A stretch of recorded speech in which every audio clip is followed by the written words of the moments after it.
Let us pray.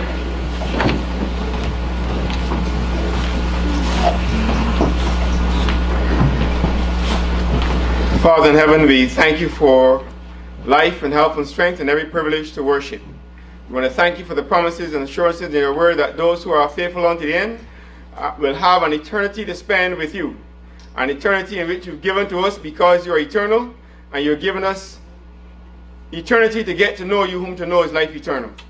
And as our knowledge of you will increase, so will our love and appreciation for who you are, what you have done, also increase, which gives to us the view that there will ever be an advancing, deepening experience in this development and the relationship with you for time and eternity. We ask now that you will be with us as we study your word to give us a true appreciation of where we are, the time to which we are living, the times to which you have called us, the work that you've given to us, that we'll be motivated by your love to cooperate with you fully, to allow you to finish this work and cut it short in righteousness. Be our teacher and a guide, and bless your word to our hearts, and sanctify us through that truth. Thy word is truth, and prepare us for your second coming, we pray. In Jesus' name with thanksgiving, amen.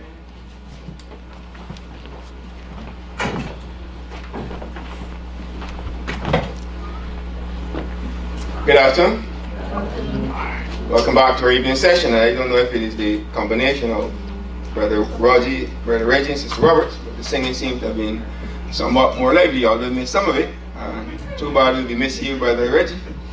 Sister Roberts, you're going to have to look for another musical accompaniment to do the song service. Huh? All right. The second last hymn speaks of the coming of Christ. It is unconditional on God's end and conditional on our end. It is an established scriptural fact that Christ will come the second time. The timing, that is determined by the church when it gets ready. God has been ready since October 22, 1844 for the second coming of Christ. And we, the Adventist world, have delayed that coming from then to now. And we are approaching October 22, 2014. Now in Hebrews chapter 9, verse 28, Paul says, "So Christ was once offered to bear the sins of many, and unto them that look for them shall he appear" what? Which time? The second time, without sin, unto salvation. The first time he came to deal with sin because he was going to be a prophet, and he would be priest and sacrifice. And Jesus makes a statement in Desire Ages. He offers sacrifice himself, the victim, himself, the priest.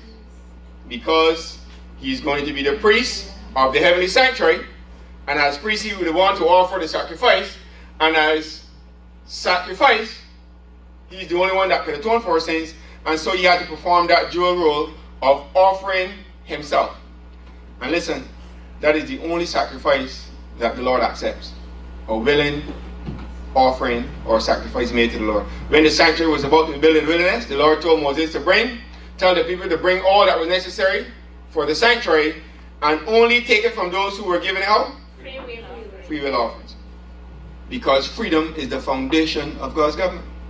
Anything that is done outside of freedom is not acceptable to God. So he offers sacrifice himself, the victim, himself, the priest, and the promise is in Hebrews 9:28, he will come the second time. Now the first coming was outlined in prophecy, and you could find through the prophecies of Daniel, Micah, the year, the date, and the place when the Messiah will be born. Now the prophecies with the second coming of Christ do not give us those exact figures. And there's some who believe that you should have communion on the same day every year when Christ was offered. That does not hold true, because you can hold true for the first coming because we knew exactly when he was going to come, city, year, place. But when it comes to the second coming of Christ, can we be that exact? No. So the communion, which is prefiguring his second coming, cannot be as fixed as the Passover. The Passover was fixed because he was going to come on a specific day, year, and place. The second coming of Christ is not as fixed. So we can't fix and say, well, communion, which represents the second coming of Christ, must be on a specific month or day or year, because that second coming is not fixed. Alright, in our last study we looked at the Joel 1, the 4 scourges that would take Israel, and that was its first application. The second will be to the Adventist world. And before we get done with this series, generation concept, right into the watches, we will come back to Joel again, because it has its primary and secondary application to the people of God. Israel had the first fulfillment, and as we saw last week, the judgment that came upon them in verses 6 and 7, represented by the lion, was symbolic of Babylon, because that is the only beast or in the Bible that was used to represent Babylon. And Babylon came to take Israel captive in Isaiah 8 verses, what's that, what verses again? Isaiah 8, what verses we looked at last week to show Assyria, Babylon would come up, overflow, go over all his banks.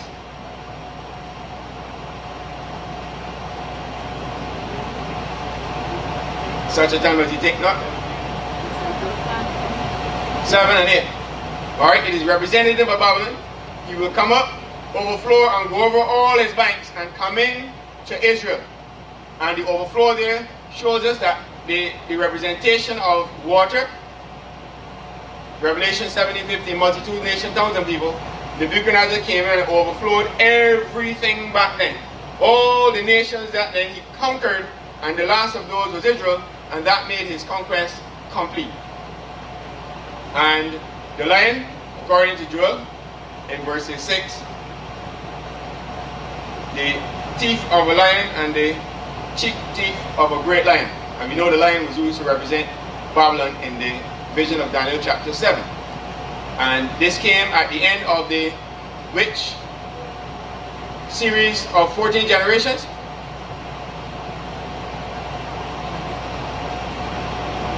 I know the AC and drumming up my voice, and I know you're hearing me. The judgment upon Jerusalem that took them into captivity came in which of the 14 set generations in the series? The second. Alright, from Matthew 1 verse 17, there were 14 generations between Abraham and who? Huh? David. There were 14 generations between Abraham and David, and between David and Babylonian captivity were how many generations? Another 14 generations. And that was the one that we zeroed in on, because that is when Israel was taken captive by Babylon under Nebuchadnezzar. And the next 14 would be between the Babylonian captivity and to Christ. And the Lord said to them, Hosea 13 verse 11, I gave them a king in my anger and took him away out in my wrath. So the first king, I said David in terms of genealogy, but Saul was the first king, but he was really an impostor because he was not of the line of Judah. He was of Benjamin. So even though he was the first king, literally, when it comes to the messianic line, the first king would have been David. And that's the line through which Christ came. Hosea 13:11. No, 13:11. So the royal line from David to the Babylonian captivity, that 14 generations, that's the one that was visited with judgment. The Lord said, I gave them a king in my anger and took him away in my wrath, because they said to the Lord, give us a king so that we can be like the other nations. And the Lord gave it to them, and that nations, which was the head of which was Babylon, came and took them in to Babylonian captivity. And we will look at the counterpart to Israel, to modern Israel. Adventism has become, like all the other denominations, having a structure that is equivalent to them. And as surely as Israel took a king to be like the other nations, and were taken captive by Babylon, modern Israel took a president, like other denominations, and going to be taken captive by the head of all those denominations, which is the papacy. It's going to be fulfilled. What you start up with, they're going to end it. And this is what the Lord is revealing to us so that we can understand his ways, so we can end his rest. If Israel had maintained the order that God set, Nebuchadnezzar could not have come and taken them captive. Sennacherib come up against Israel and behaved bad. Pomposet, as you say in Babylon. Told the king, I'm going to give you 2,000 horses. Tell me if you can put soldiers on them. He was parading outside. I'm going to give you 2,000 horses. See if you can put soldiers on them. And Israel inside can't come up, speaking in their language. And they said, speak to us in the Hebrew tongue. The man no speak louder. Sorry, in their tongue. Speak louder in Hebrew so that he can scare the Hebrews. And the king spread it out before the Lord. And pray the Lord said, listen, he's not going to come into the city. He's going to return to his own land. And then they that came out of his bowels are going to kill him when he get back. As long as Israel were under God's direction, it would have been impossible for any nation to conquer them. The fact that Israel was taken captive was clear evidence. They had rejected the Lord, his divine protection was gone, and he was not in a position to defend them, and so they would be taken captive. And this is what happened to Israel here in Joel 2. The Lord showed them in the generation concept the time had come. This generation was going to suffer judgment because of what was laid in the foundation from the time they set up that monarchy that laid the foundation for their ending up in Babylonian captivity. So the first king literally was King Saul. How long did he reign for? 40 years. Proof text. First King. Not First Kings.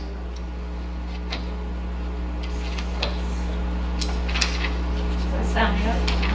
Not First Samuel. First Samuel. Chronicles. You're not in Kings. It's supposed to be in Samuel. No. Edgar. It's not in. Penny Smart, eh?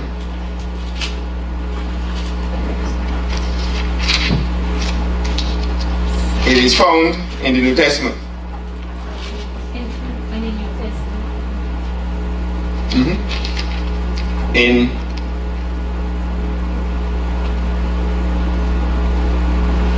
what's his name? I preached a sermon. Stephen?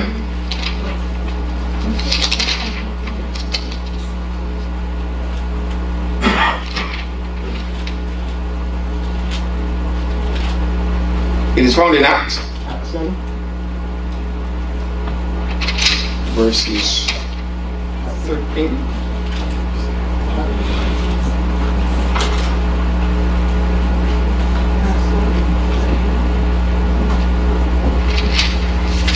It says it gave him Saul a king by the space of 40 years.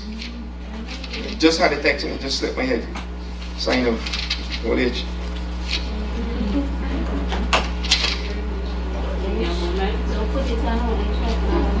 I didn't hear that, Sister Rose. Acts 7. Huh? Yeah, Acts 7 is in verse 7.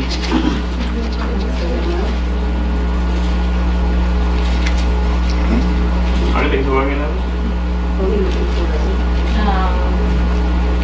Proof the text there. The 40 years, that Saul reigned for 40 years.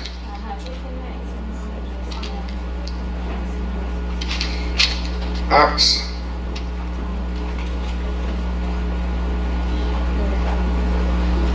Acts Act 13:21. 13:21. 1 Samuel 14:10. Thank you. Yeah. 13. 21. Right. 13:21. And this parallels right with the same judgment that came upon them. Acts 13, verse 20. And after that he gave unto them judges about the space of 450 years until Samuel the prophet. Verse 21. And afterward they desired a king. And God gave unto them Saul the son of Kish, which says here, a man of the tribe of Benjamin, by the space of how long? 40 years. So Saul the first king reigned for 40 years, which means he exerted his influence over Israel for an entire generation. The second king was who? David, how long did he reign? 40 years. Proof. Sister Paul, you on the track just now. First Kings. Yeah, just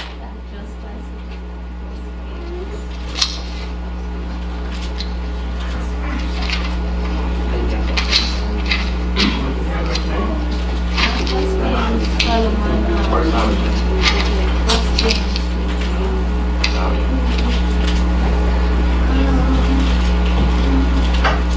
First Kings chapter 2, verses 10 and 11. So David slept with his fathers and was buried in the city of David. And the days that David reigned over Israel were 40 years. 7 years reigned he in Hebron, and 33 years reigned he in Jerusalem. So Saul exerted his influence over Israel for how long?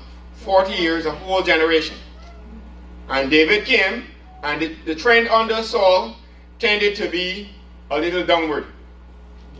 The trend under David tended to be a little upward. Under David, Israel reached a very high level of financial prosperity and spiritual development. And the next king to reign in line was who? His son Solomon. How long did he reign? 40 years. 40 years. Prove that.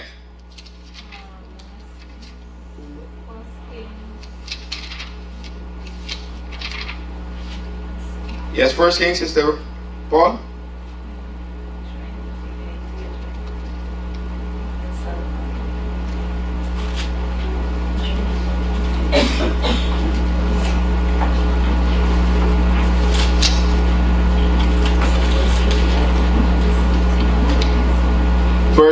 Chapter 11, verses 41 to 42. And the rest of the acts of Solomon and all that he did and his wisdom, are they not written in the books of the acts of Solomon? And the time that Solomon reigned in Jerusalem over all Israel was how long? 40 years. So those three kings exerted their influence over the nation for an entire generation. And under Solomon it tended to go down. Spiritually at least, because it went up financially, because he was fantastic in his wisdom under God, and he made Israel to prosper. We are told that Solomon made what is the best tree over there again? Cedars to be like sycamore trees in Israel. He made the place fantastic when it comes to riches and glory and stuff. But in terms of morals, it went downhill because he was having a royal wedding every 2 weeks. Put a tremendous burden on them, financially and socially, to keep the kingdom running. And by the very next generation, his son Rehoboam, early in his reign, he didn't even get to reign a couple of years before the kingdom was split in two, because the people wanted a break from this heavy taxation and maintaining this royal lifestyle. And he listened to the young men of his age instead of listening to the old counselors to give him good advice, and decided I'm going to be rougher than my father. People say, "Are you going to be rougher?" Just as you ain't going to Israel, and split the kingdom in two. So by the fourth generation, by the fourth king, Israel was divided, never to be united again. Each of them exerted their influence for an entire generation and had its effect upon Israel to bring it down from the high standard that God had set it at, down to the lower standard that man will bring it to. So the first three kings, although chosen by God, what influence did they have? A good influence? No, all of them had their faults and behaved badly, which says to us that the best human being is not qualified to run God's work. Best human being, unless he's completely surrendered to the Lord and does everything the way the Lord wants it, he will make a mess of the work of God. And those three exerted their influence for an entire generation, and Israel was up and down, up and down. By the fourth king, the monarchy was split. So David, an entire generation; Saul, an entire generation; David, an entire generation; Solomon, an entire generation; and Rehoboam mashed it up before he even get into the first watch fully of his reign. Before he even got into reigning fully, the kingdom was split into, and was not united again until it was united in Babylonian captivity. Hebrews chapter 3. So we look at the 40. Hebrews chapter 3.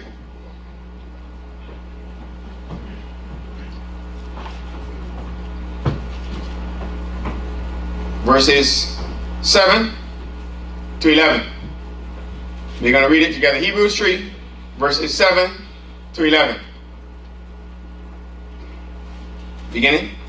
Wherefore, As the Holy Ghost said, today, if you will hear his voice, harden not your hearts as in the provocation, in the day of temptation in the wilderness, when your fathers tempted me, proved me, and saw my works. How long? 40 years. Wherefore I was grieved with that generation, and said, they do always err in their hearts. They have not known my ways. So I swear in my wrath, they shall not enter into my rest. How long was he grieved with that generation? 40 years. The generation post-flood is 40 years. Alright? 40 years. He was grieved with that generation 40 years. Now, if you are leading your people out from bondage and taking them into the best piece of land on the planet, and the Lord says that the land of Canaan was one of those areas that was least affected by the flood because idolatry had not been as concentrated in that area, so it did not receive the kind of damage that other areas of the earth received. Although the entire earth was inundated, Canaan had been spared the worst of it, and that piece of land there was some of the best land on the planet, and the Lord gave it to them as an inheritance. And it should be clear to us, because when they went in to spy it out, and you brought back a bunch of grapes between two men, if you have to bring a bunch of grapes between two men, you know how big the grapes are. Fabulous size and fabulous grapes and nutrition out of this world. You eat a couple of those every day, cancer gone. Yeah, you gotta eat more than one. You eat a couple of those every day, cancer gone.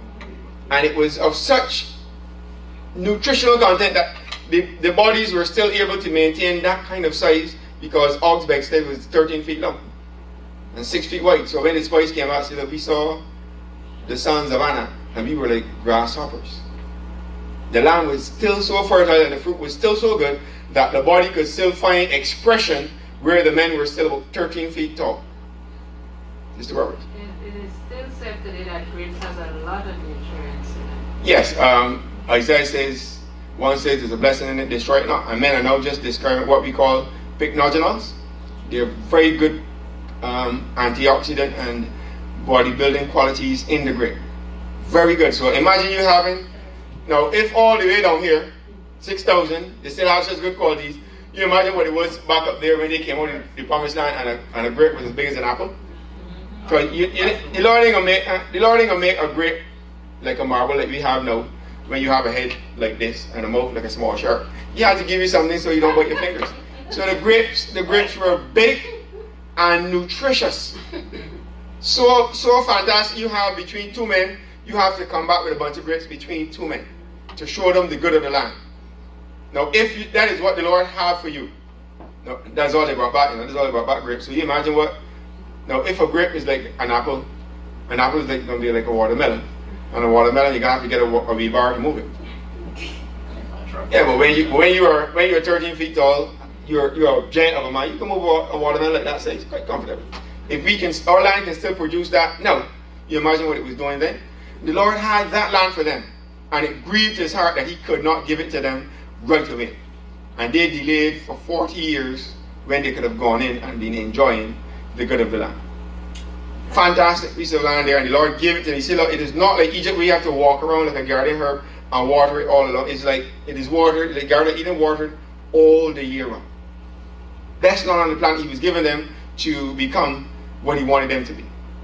And he was grieved with them because they did not believe, did not know his ways, and couldn't enter in, and wandering on 40 years around the wilderness, going and coming, and perhaps every year celebrating the anniversary. When they got back to Canaan, that's the first year of wandering. Going to come, the second year of wandering, third year, and knowing that it's a death march. You're not getting up. Also, I have it in Chronicles too, First Chronicles. First Chronicles? Yeah, 29. Yes. And verse 30 and verse 26. Thus David the son of Jesse reigned over Israel. And the time that he reigned over Israel was 40 years. 7 years reigned he in Hebron, and 30 and 3 years and 3 years reigned he in Jerusalem. And the Chronicles are the chronicles of the history of Israel. Yes. They unfolding and stuff, so you have it on record. 1 Chronicles 29 verse 26. So back to Hebrews now. So they were there for 40 years. The Lord said he was grieved with them. And this is where we get the day-year principle established. How long did they spoil up the land? 40 days. And the Lord said, I'm going to give you each day for a year. You're going to spend that time wandering in the wilderness. And the number 40 comes up quite a bit throughout the entire Bible. How long did the flood last? 40 days. Right? 40 days and 40 days. The days, even in the morning, so it rained for 40 days. It was, brethren, it was a phenomenal amount of water that the Lord put above the atmosphere, the firmament. A phenomenal amount of water. If it can take you 40 days to come back down and rain, that was a phenomenal amount of water. And we don't have to go very far to see it, because the earth right now is covered, 2/3 or more of it is covered by seas. In the beginning, God only had the seas in one corner. All the rest was land. So the earth has gone through some changes, ups and downs, and mountain chains and valleys, for all of that water to come down and don't flood the earth again. And the poles have quite a bit of it frozen up there. And if all of that were to melt and the earth were to level out again, back to Genesis 1:1, completely submerged in water again. So lakes and rivers and all as a result of sin. Vast lakes and rivers. Now there were obviously rivers flowing in and out through the landscape, but nothing compared to what we have now, because you have lakes in Canada as like small seas.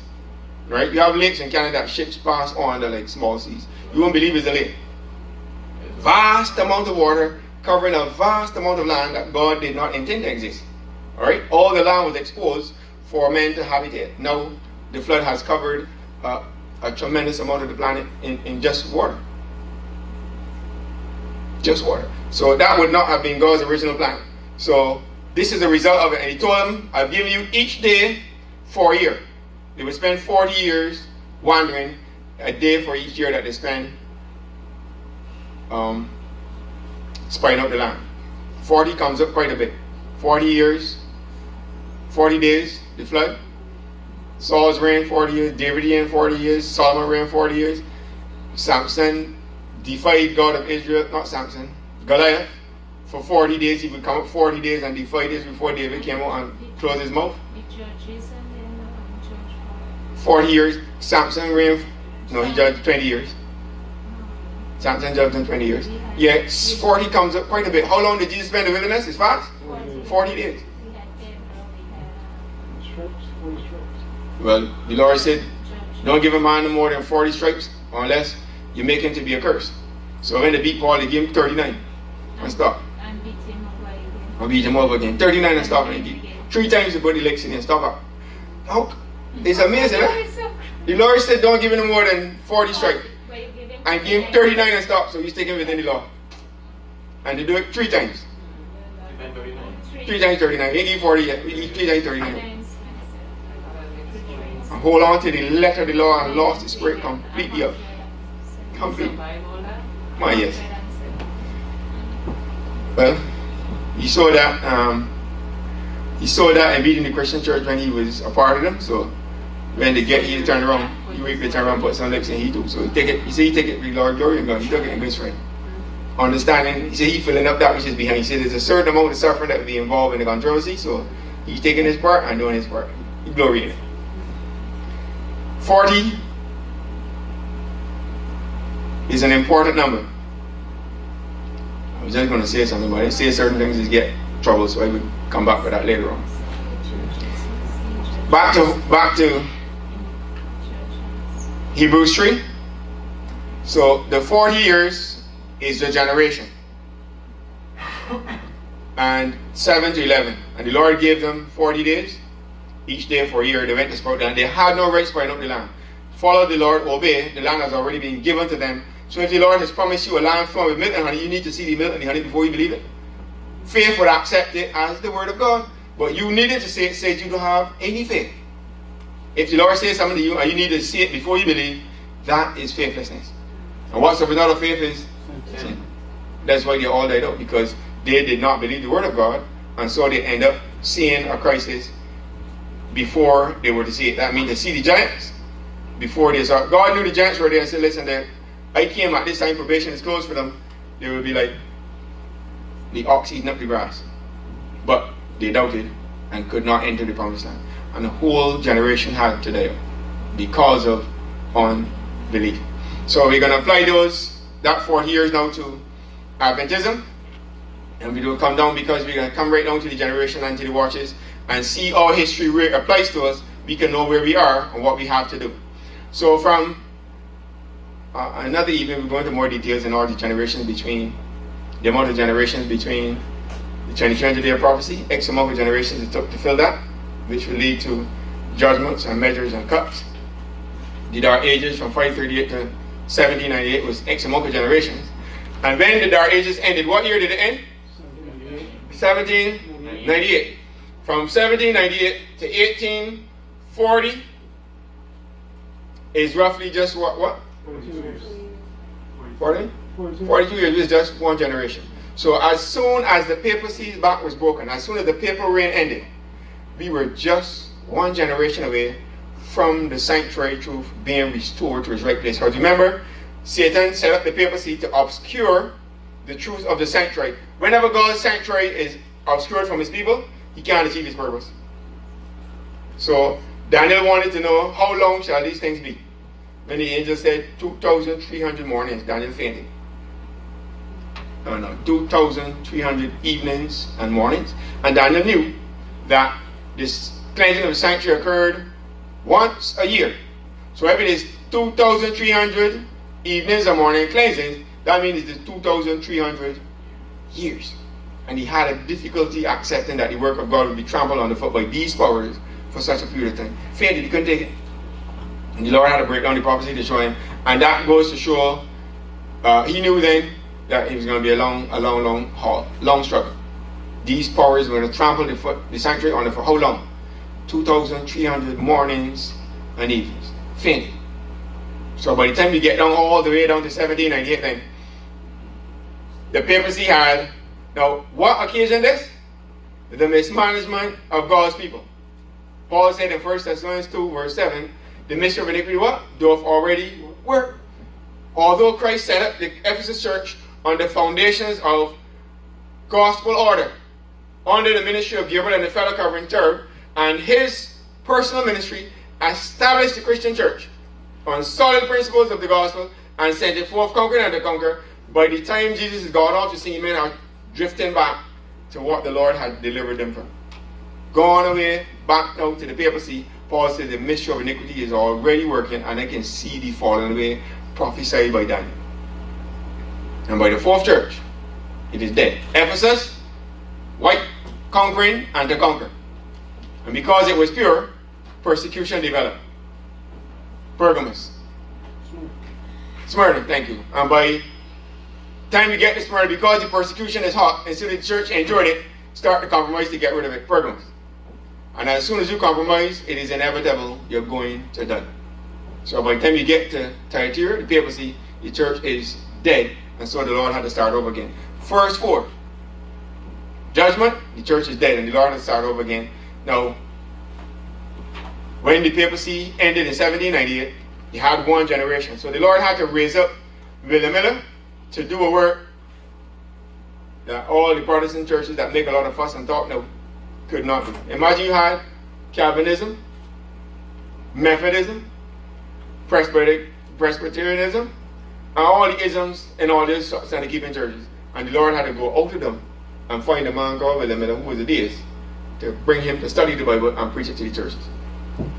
What a rebuke to the church. And these churches are making all the fuss now, and that sadly Laodicea trying to emulate. Now, how can you be the people of God, with the truth of God, and going to people that have no life? If God bypassed them to raise up a fresh movement, not even from among them, that doesn't say very much for them. That is a slap in the face to all those Protestant churches. You did not have at least one man in there who understood the gospel or knew the Lord well enough for him to use him to do a work for them. And they come and say that they're the true people of God, and they got regular and base Adventism, because Adventism ought to be far ahead of what it is right now. And he raised up William Miller by 1825. William Miller started to study. And what he says in these ages is that he was an honest, sincere man. And the Lord guided him. And he started studying these prophecies, and it opened up to his mind. And he had not the faintest idea that what he was studying would lead to one of the greatest movements on the planet right now. By 1831, he was convinced of his studies. How long did he study?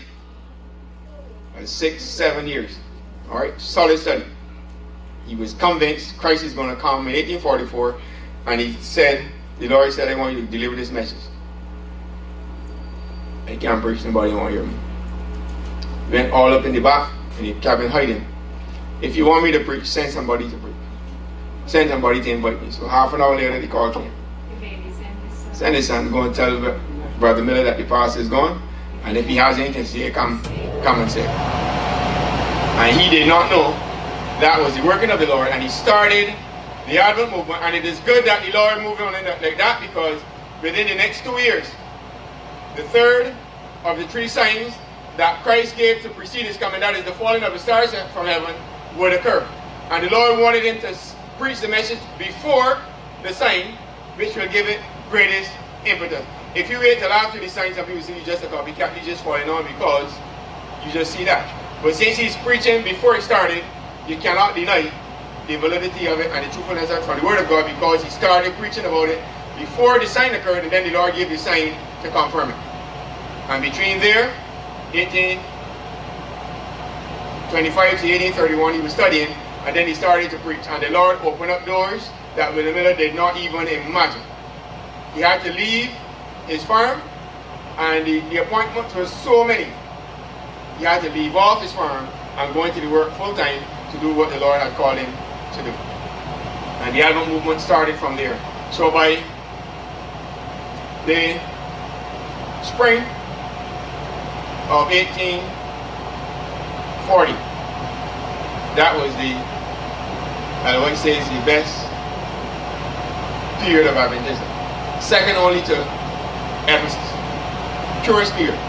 And now he came as a deist from out of the world, started to preach, and in that summer about 50,000 left the Protestant church. I remember correctly, Great Controversy 376. I think it's GC 376.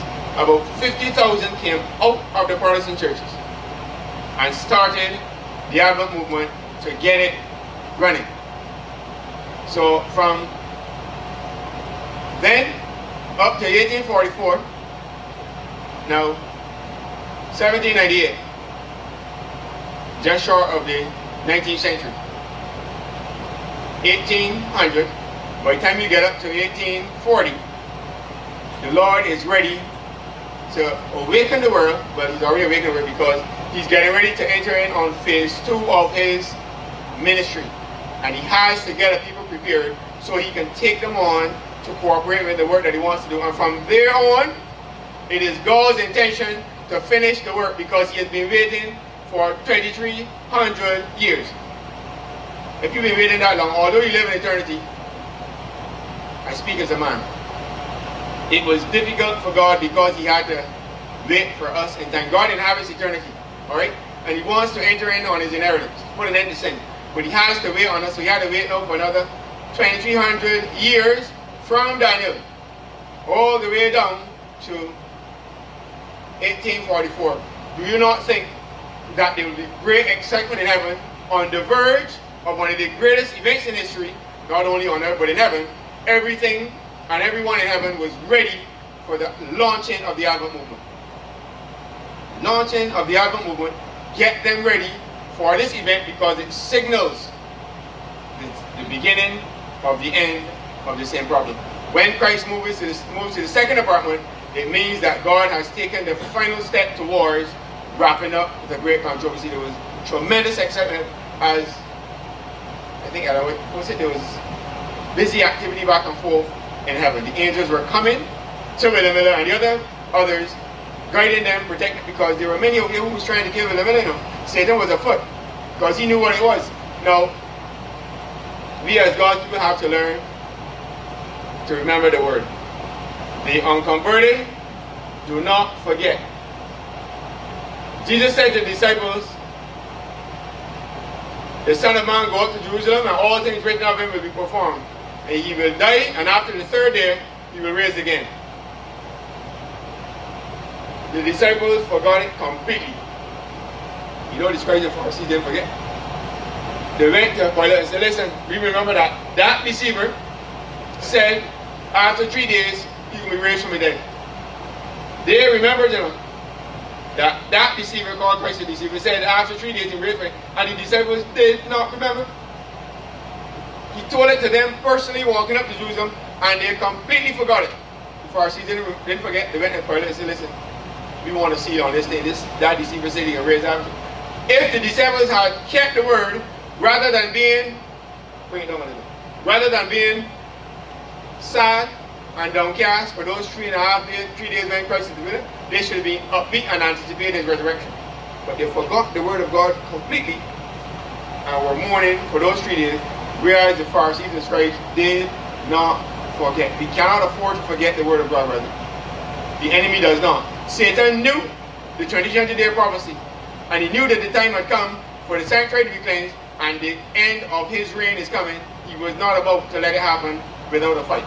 And there were many times that he, through agents, tried to kill William Miller.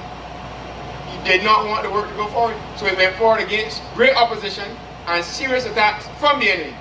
But the Lord was in it, and many times, he says, angels conveyed William Miller away from scenes where people were laying out. The same spirit that was motivating the Sadducees and the scribes to kill Jesus after raising Lazarus was now motivating unconverted people to try and kill William Miller and the early Advent ministers.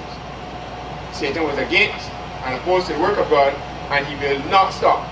So that same spirit is driving him now. Now that we are coming to another decisive point in Earth's history and the history of the work, don't believe that Satan is going to relax him. We relax and take it easy. Satan does not, because it's life and death matter for him. Heaven is ready at every opportunity for the advancement and the completion of the work, and the thing is that God does not have his people ready to go forward with him to advance it. That is why Satan succeeds and the work is delayed. So we are now brought to another opportunity and another era for finishing it. And before we finish, we're going to get right down into the nitty-gritty and the details so that we can understand where we are, the work that we have to do, the work that Christ is doing now, and to cooperate with the angels fully for the finishing of the work. So by the time you get to 1844, now, out of those 50,000 plus the others that were there, after the great disappointment, only a handful remain. Brethren, there will always be a shaking and a testing in God's work. Now, they thought that they were ready. They were praying together, close together. Everybody's ready for the coming of the Lord. And the Lord said, let me see how ready you are. Delay. And by the time the delay was finished and the shaking was done, only a handful remain. Every single group, every single movement is going to get a shaking and a testing. To all, the testing time will come. And the shaking for the disciples was what? The death of Christ. Although the Lord told them he was going to be crucified and go up there and crucify and be dead and raise the third day, it came to them as a shattering of their faith. That which should have been the greatest source of encouragement to them was the greatest source of discouragement, because they did not follow on and understand what the Lord wanted them to understand. When they should have been following Christ among themselves, you know what they were fighting for? First position. I want the right hand, I want the left hand, and the one that would want right next to Jesus, the one that would betray him. Judas was right up under Jesus' right hand, and he betrayed him. Going up and sell Jesus and come back like if nothing happened. Like you hear, like the king of Syria came up with leprosy, and the little maid that was taken away said, "But to God that he was in this den where Elijah recovered him of leprosy." So the king heard the little girl and wrote a letter and said to the king of Israel, "Say, look, I hear you got a man that can cure leprosy, and they got a general that got leprosy. I want to heal." The king read the letter and say, "See how this son of a Belial wants to fight with me as God?" He come write a letter to me about healing somebody letter. I am not going. You see how he want to pick a fight? And the prophet, the prophet said to him, what is wrong with you? Send the man up and let him know there's a God in Israel. And he came up, and Elijah didn't even go. Tell him, go and dip in Jordan 7 times. Self rise up and he start behaving bad. There are good rivers in Syria, Havana, and far, and you're going to go up and you're going to bathe in dirty Jordan. And he had a sensible journal. He said, listen, if the man they tell you to do something great, if the man tell you go and dip, please go and dip. You come all the way up here, you can go back down in something and crumble and mumble and complain. Just go and dip. And he went down and dipped, and by the 7th time, see his skin was like that of a baby. And he came up to offer the prophet gifts. Prophet said, the gifts to you. So, it isn't time for receiving gifts. Go back home and give thanks, And he said, may your God forgive me when I go back home bow before my God. He said, may the Lord have mercy on me when I go back home and bow before my God. I think it was Nisroch in his land. Oh, relatively God is the best. I've prayed for years. You don't do nothing for me. I come, the man even come up, tell me go a bit, and they come clean him. When I go about before my God, well, you God forgive me because this is a waste of time. Forgive me when I go about before my God and mercy, because money is a waste of time. And he left. He got back and he left. And Gehazi followed him to get the gifts that he wanted to give. Followed him, followed after him. So what happens? He said, well, my master didn't tell you, but he told you give me X, Y, and Z. I gave him all he wanted. And it is amazing how we can so easily forget the power and ability of God. You know your master is a servant of the Lord performing miracles. And you don't expect the Lord can show you. We went from nowhere. I servant went this nowhere. I went nowhere. My spirit went with you. I saw it's the time for you to receive clothes and gifts and stuff. The leprosy that was his is now by yours. Judgment was swift in those days. Swift in those days. So I mean, just get away with but the light was bright too. You see, the miracles were that much more phenomenal, So sometimes we would like the power of God present to perform those miracles now. But it is a mercy that the Lord does not always do, because the greater the light, the greater and the more severe the judgments. Because he had an excuse for that. You saw the Lord, you knew Elijah was the servant of the Lord, and all that he did under God. Why are you going to go and covet these riches and stuff? And the Spirit showed him leaving, following, and receiving gifts and coming back and hiding them too. Never get to spend his hand. Never get to wear the robe, never get to change the rim or any of that. Thy spirit, when is not my spirit with you, the time to receive gifts. So it is a time for us to know where we are and to be in tune with the Lord. So when we get now to 1844, the work was tested and shaken severely. Those who were sincere survived the crisis. The servant Lord tells us, they that were ready went in by faith with Christ into the second apartment. And that is the beginning of Adventism. Those who survived, that great multitude that joined them, they were there as, let me call them the mixed multitude, like those who came out of Egypt. And they were sincere. Sincerity is good, but they were not genuinely fully converted and committed and prepared for the Lord. Sincerity is good. You must be sincere, but you must be sincerely right, because you can be sincere and be wrong, You know that? And they were not prepared, and so they were shaken off.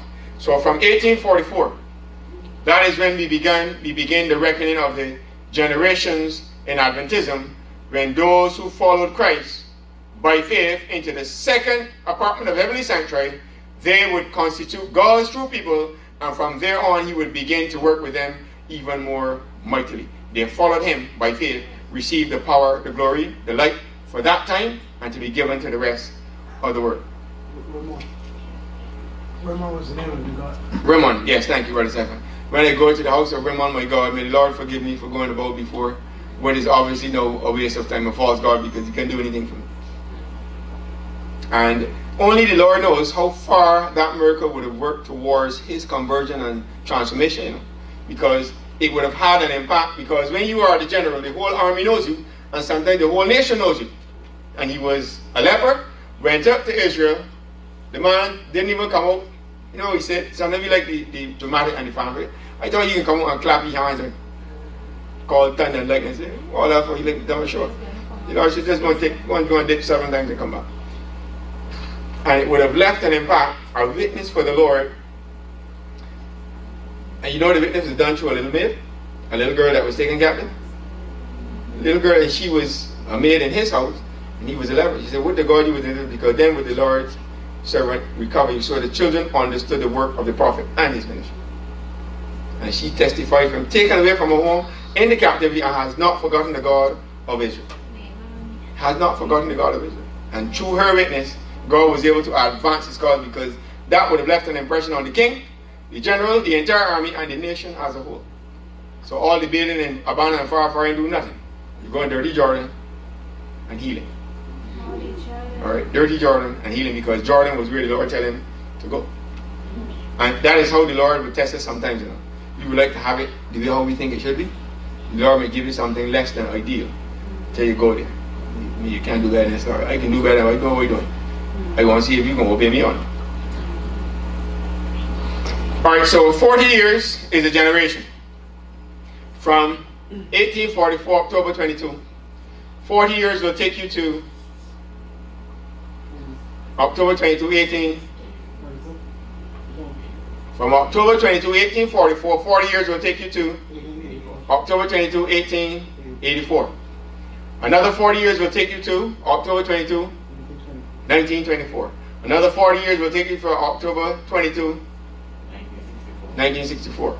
And the final 40 will take you October 22, 2004. And we will lay the foundation, we can build up on those. Now, in 2004, that would have been the end of a cycle of sowing and reaping and Adventism. And it affected the world too. That year you had 4 named storms that beat the stiffening out of Florida.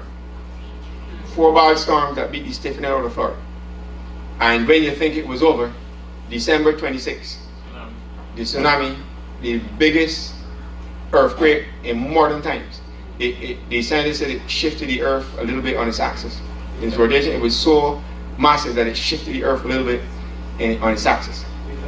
And yeah, and that shaking. And 270,000 people were dead in a matter of hours. And this is not the work of God, but this is the time of judgment, and when things come to a full, the Spirit of God has no option but to withdraw. So for Adventism, this is a judgment that will go on their record. Because of their rejection and that complete cycle of sowing and reaping, from then, 2004 will be the end of 4 generations, which is a complete cycle of sowing and reaping, and it will produce a judgment. And 2004 was a very bad year in terms of natural, quote-unquote, natural disasters. And that, you think that the year was done on December 26, you only got a couple more days to go, and the worst earthquake in modern history shook this planet, and lives were just gone like that. And this is all still on the grace.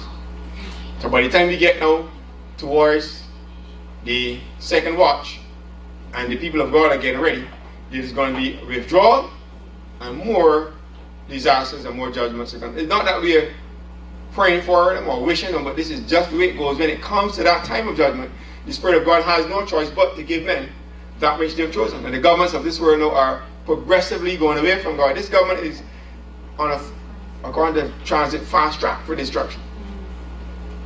The things that it is doing, the laws that it is passing, is laying a foundation for a quick separation and severe judgments to hit. We had our warnings a couple years ago. A little earthquake shook here, and then you had Sandy that came from all the way up Florida, all the way up the coast, and gave New York a little lash and a little warning. A little lash and a warning.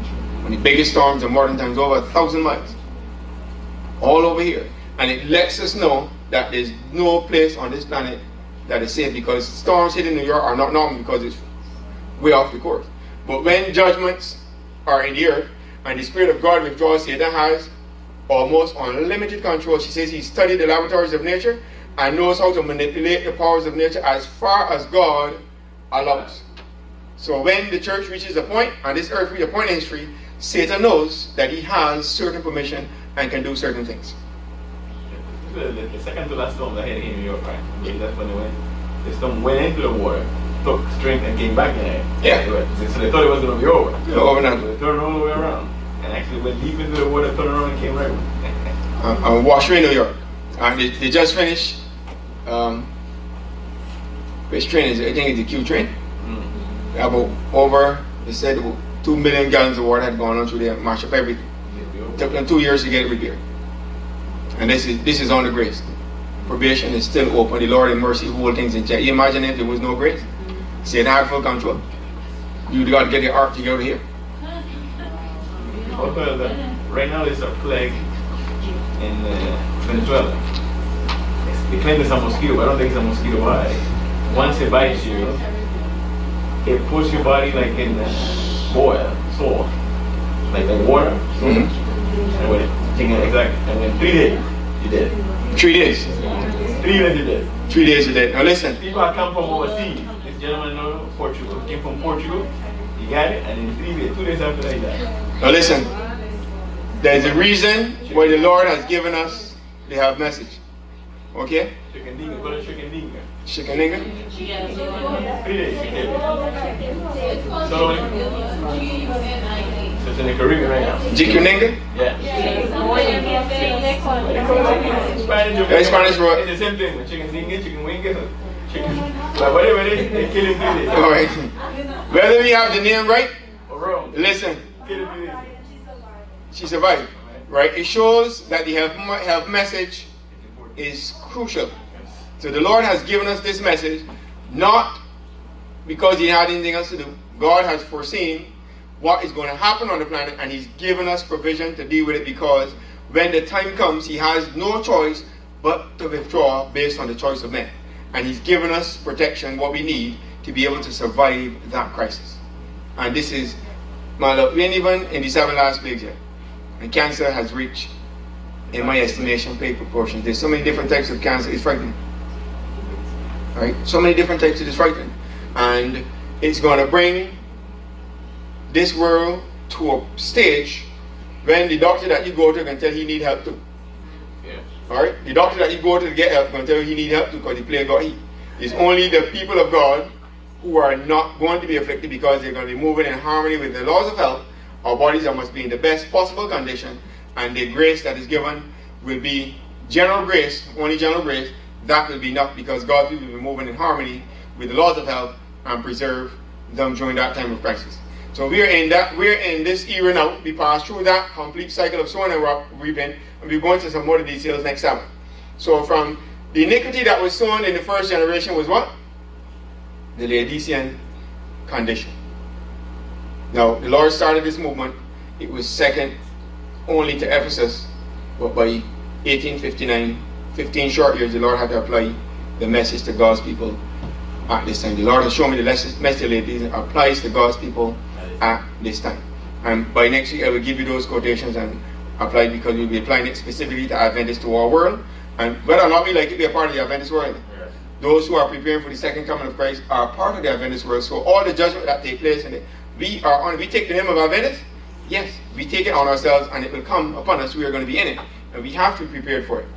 So those four generations, we will look at those and in that capsule and the details in it, and then we're going to come to our time, not even where we are, because it goes on in sequence. God moves with us because time and judgment, and He has to move, and He gives us the light so we can know where we are, what we have to do, and how we are to cooperate with Him for the advancement of the work.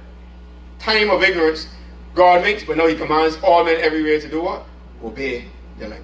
And the light is coming to us because He's seeking to finish the work. We are behind schedule. We are behind the program of the Lord, and He's like anxious, so to speak.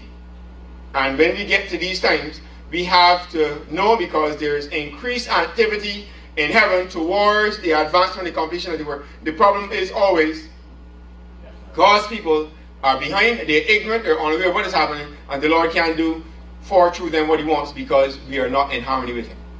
But whenever October comes around, it is a sadness in heaven. It is a reminder of another delay in the work of God.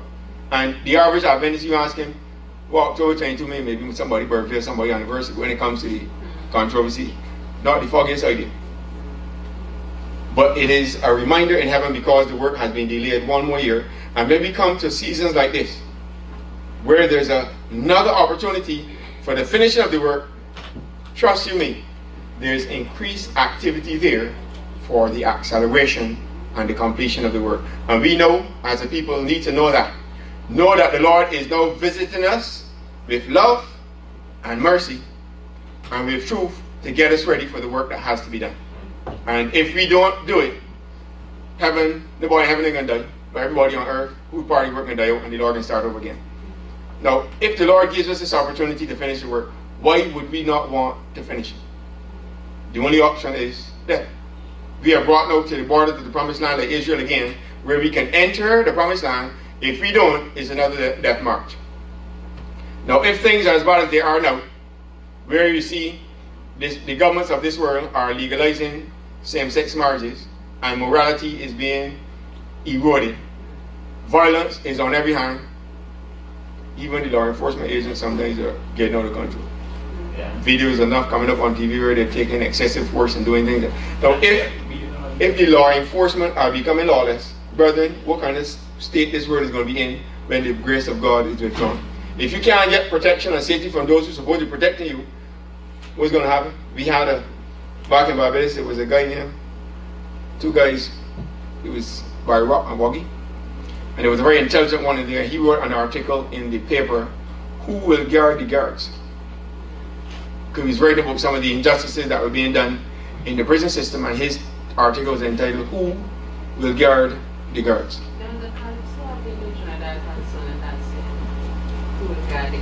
So when those who are set up to protect you are becoming a threat to you, you're in serious trouble. So right now it is under grace and these things are happening. Do we really want to be here in several years when things get progressively worse? Because the further down we go, it's not getting better. Don't let the politicians fool you that better days ahead. No better days ahead, you know. Don't let it as a political talk to get a vote, but there's no better days ahead. For us, the people of God, we should know that ahead is trouble and more trouble. Things are going to intensify and get worse and worse because we do not have the know-how or the wherewithal to make things better. Only God can make things better. If we reject the Lord, they can and must only get worse. What happened to Qatar? Huh? What happened to Qatar? And that's just the beginning.